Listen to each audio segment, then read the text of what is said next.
Do you have an emergency fund? Hi guys, and welcome back to Matt Talks Money. In this episode we're going to be talking about why everyone should have an emergency fund. For anyone who's new here, my name's Matt. I'm a 21-year-old uni student who loves talking about money, personal finance and all things uni related. So let's get into the video.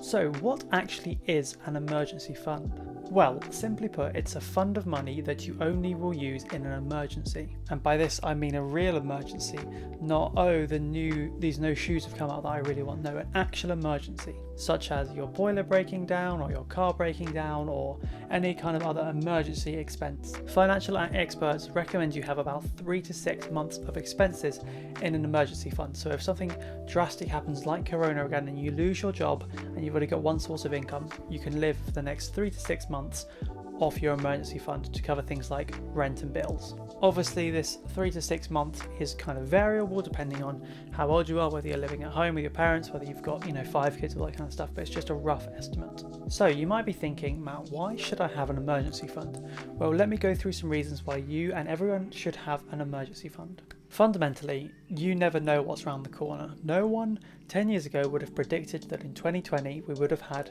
the year we've had with Corona, and even people with the sturdiest jobs have lost their income, and no one would expect this. In a few years' time, jobs that currently exist might not exist, so you might have to temporarily be between jobs, so no one knows what's going to happen, and that's why having an emergency fund is so important if you are in between jobs. Also, I've never got one of these, but I've read up on the interest of them. Payday loans are stupidly expensive, charging stupid amounts of interest because they know that people that need them are very, very desperate, so will pay any kind of interest. So having an emergency fund will help you not have to get a payday loan. So let's say that boiler breaks down and it's going to cost you £2,000 to fix.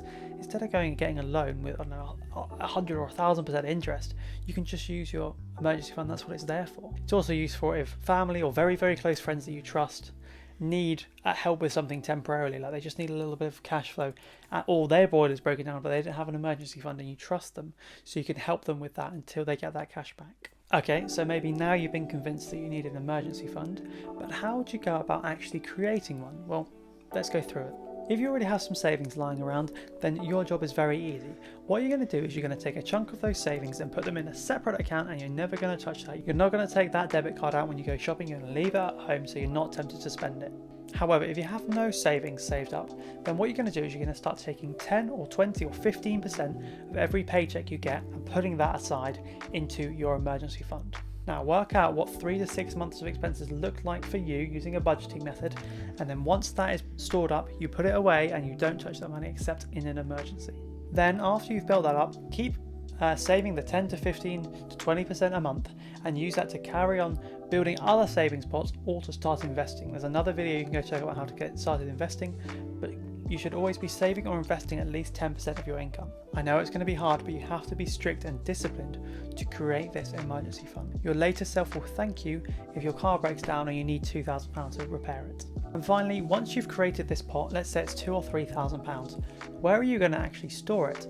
I mean, it's probably not the best idea to have £2,000 sat on your mattress at home, but also it's probably not very good to have it tied up in things you can't access.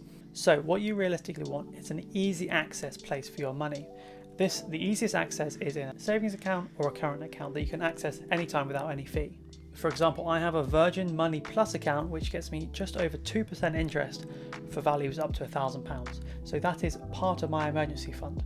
Now, of course, it's a bit annoying with the £1,000 limit, but that could be where half or a third of your emergency fund and the rest can be somewhere else. Some other people suggest putting it in premium bonds, which from personal experience I know they're quite liquid, which means that if you needed the cash you could probably get it within the next few days. So once you sell your bonds, your cash will be in your bank account in a few days time. Don't want to be doing is having them in things tied up like stocks or loans or things like that you can't access easily. Illiquid things, because realistically if your boiler breaks down or your car breaks down, you're going to need the money in 1 or 2 days. So ideally you want to keep your emergency fund somewhere that is very easy to access. Well, there we are. There are some reasons why you should get an emergency fund, how to create one and where to store them. I hope that video helps. If you guys have any video ideas, please put them in the comments below. Thank you for watching. Smash the thumbs up button and I'll see you next week for a new video.